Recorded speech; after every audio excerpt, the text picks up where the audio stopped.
We need to get this Royal Giant out of here ASAP. Can we hold on? And chewy on some hot, like I told Tish, I see when I. Hey, what is up, guys, and welcome back to the Rose Session Central.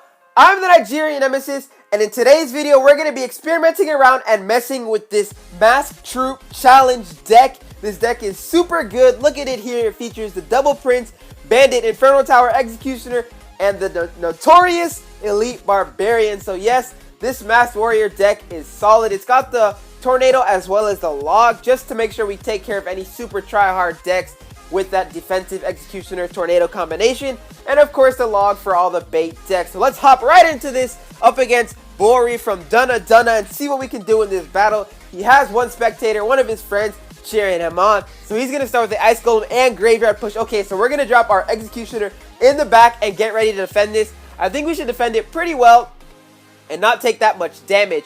So what the whole goal of this deck is, I mean, we've got the Executioner to sort of slow push, but other than that, everything is fast. There is no such thing as a slow push. We're rushing in. We've got our Mask. Can we take this tower in this first push?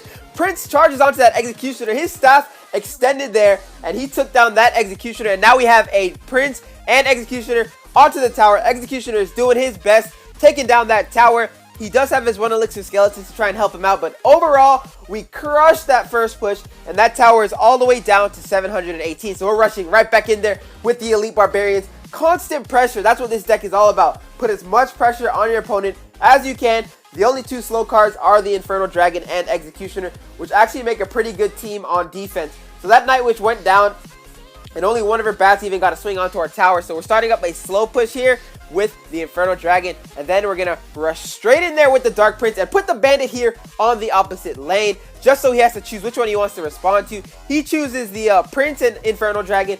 Good pick on his part, and that Bandit is gonna fall. But look here, we have the Inferno Dragon locked onto that tower, and that tower is gone just like that. Inferno Tower's taking care of the Executioner as well, and overall we're doing really well. So let's see what our friend plays here. We know he has the Graveyard, so we're going right back at it with that pressure. Prince going down, you have to defend against it, and boom! Oh, we almost hit the Night Witch there. He still gets 2 shots onto her, and she's about to die. So that's really good. I'm expecting a Graveyard now here on the right side. So let's see. He does play his Graveyard, so down goes my Executioner to help clean things up.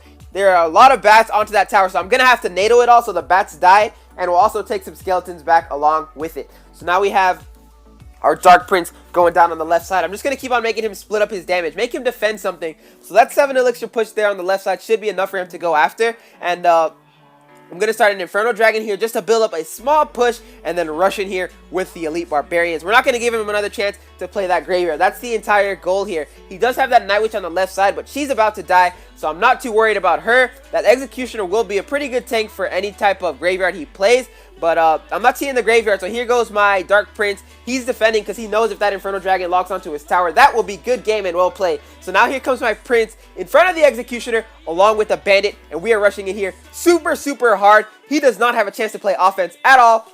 As you guys can see, the best defense is offense. He has to continue to defend that or he will lose that second tower. And 2 seconds left here on the clock. 1 second. That game is done. Match over. Good game. Well played. This Masked Challenger deck is really solid. So let's go ahead and hop into the second battle. I will say I did notice one weakness in this deck is that if they have like minions or minion hordes or mega minion, anything in the air basically that attacks us on the ground, the only thing we have to defend against that really is the Executioner. I mean, the Inferno Dragon does attack the air, but if it's a multiple air unit like the Mega Minion, the Inferno Dragon will get shredded. So let's hope we don't run into any of those style decks here. Up against Tramo, and we've going in with the Bandit. He has a Goblin Gang, okay. I will have to log this down. So Log's going down hard, and now we've got triple rush cards along with the Inferno Tower on defense, ready for any kind of tanks he plays. So we're going to go in slowly and start with our Dark Prince. I say slowly, but he's going to dash in there at full speed and try to get a hit off on that tower. He does, and it's the notorious Royal Giant. But that's exactly why we have our Inferno Dragon Executioner going down to clean up those minions, and that Royal Giant will fall, and we're going to go right back at it. Bandit pushing through on offense. I don't think he has his Goblin Gang back, even if he does the Executioner. Okay, so he has Barbarians. Fair enough. Solid stop on his part. We still have a lot of Elixir. Oh, we were so close to riling back up. If we had enough Elixir here, I would push with the Prince or the Elite Barbarians, but that might be too much. We would be sitting at 0 elixir, and we might get counter pushed and destroyed. Executioner will get a swing off with his tomahawk. And now we're going right back at it. Like I said, pressure, pressure, pressure, pressure. We're going in here with the Prince. What does he have to answer? A tornado and minions. I think that will start. But does Prince get a charge on the tower? No, he does not. Fair enough. Well played on his part. And he's going to tell me wow. But Dark Prince coming back at it, avenging the Prince's death. He's going after this tower at full speed as well. And will be stopped by the Royal Giant.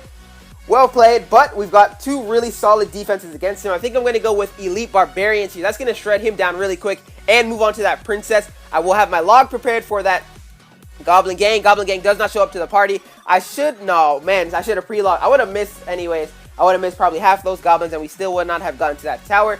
So fair enough. Solid defense on his part. That tower is still down to 1581. We're starting a slow Executioner, but quick Bandit here so that he has to play something there. So that's exactly what I wanted. I wanted him to play his Barbarians right into my Executioner and get countered. So once those Barbarians fall, the Prince will reach that side of the tower and roast whatever is in its way. So now I'm going to apply opposite lane pressure with the Dark Prince and Elite Barbarian push. He's going to have to do something. He does have minions.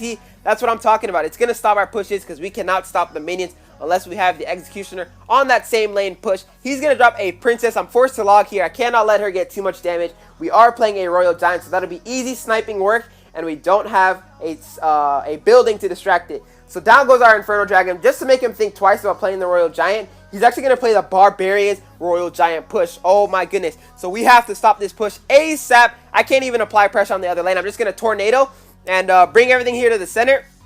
And Dark Prince and Regular Prince going down there on the right side, applying pressure. We need to get this Royal Giant out of here ASAP. Can we hold on? We have the Bandit, Inferno Dragon, Executioner here on the counter push. We just need to take that tower and apply as much pressure as possible. Elite Barbarians going down, Executioner going down, Inferno Dragon down. We're rushing towards that tower. Prince is going to work on the right side. 2 Elite Barbarians and an Executioner onto his tower. We're down at 142. That tower will go down. So good game, well played. Really, really close game. He just needed a fireball. I don't think he had a fireball on his deck though.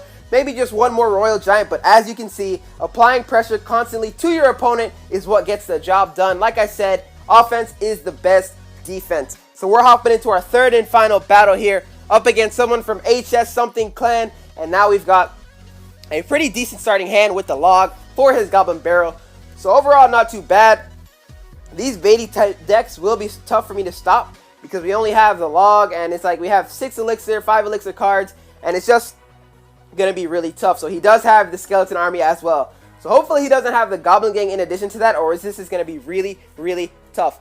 All right, so he has the miner. I'm just gonna play my okay, so he does have the Goblin Gang, so this is gonna be a really tough matchup. Bandit going down to do her best. She will fall momentarily, and now we just have an Executioner going up. The question is, do I support this push or do I let it die? We're sitting at 7 elixir, and we're gonna have to let it die here because there is an Inferno Tower waiting for us, as well as this Goblin Barrel. So now we're gonna have to drop our Elite Barbarians here on top of the Goblin Barrel. Unfortunately, they will go down as well once they reach the other side of the bridge to that Inferno Tower. And he has the Minion Horde, so we are in huge trouble. Does he have the Miner? He does. And we have nothing to stop the air. Our Executioner is chilling there in rotation. Dark Prince going down to distract. That's about all we can do here. Okay, so now we have, yeah, still see, I can't send in the Prince with it because if he sends a Skarmy, the whole thing will be stopped. And that Tornado is not going to allow the Dark Prince. Yes, it will allow the Dark Prince to get one swing onto that tower. So not too bad. I mean, we're in trouble though. I will say that. We're going to have to build up a huge rushing push here in overtime. Once that time rolls around, log going down, pre-log fail.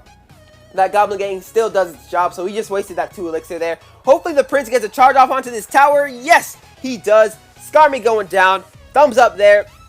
That's a good play, but check this out. Check out this counter push here. Executioner is down, swinging the wrong way. I'm going to have to use a Tornado here. Log was not in rotation. That log did come back to bite us, eh? We have that tower down now to 180, 116. And his tower is down as 1077. He has so much defense waiting for us. And in comes this Minion Horde once again. But we have no answer. Executioner is nowhere to be found. We just had a really, really bad rotation. It all started off with that misplayed log. So now we're in huge trouble. Can the Dark Prince take down that Inferno Tower for us? He does not. So I'm going to start a Prince in the back right. And we're just going for things here. Just dropping things on the map at this point. So let's go Elite Barbarians, try to stop him. We're going to leave that Goblin Barrel alone. And pre-log for the Skarmy. Oh, Skarmy comes to the left. So this man is playing it really well. I should have predicted there on the left side. Maybe we would have been able to rush to the tower, but fail on my part. And now the Minion Horde to clean everything up. Tornadoing, but what's that going to do? Minions will still be at 1 HP, which is just enough to roast us. And now he's going to send his miner back in for the counter push, as well as the Goblin Gang, Skarmy, and Goblin Barrel. And what can we do here? There's nothing we can do. I'm logging, trying not to give him the second crown, but I guess you can have your second crown for your crown chest. Good game and well played.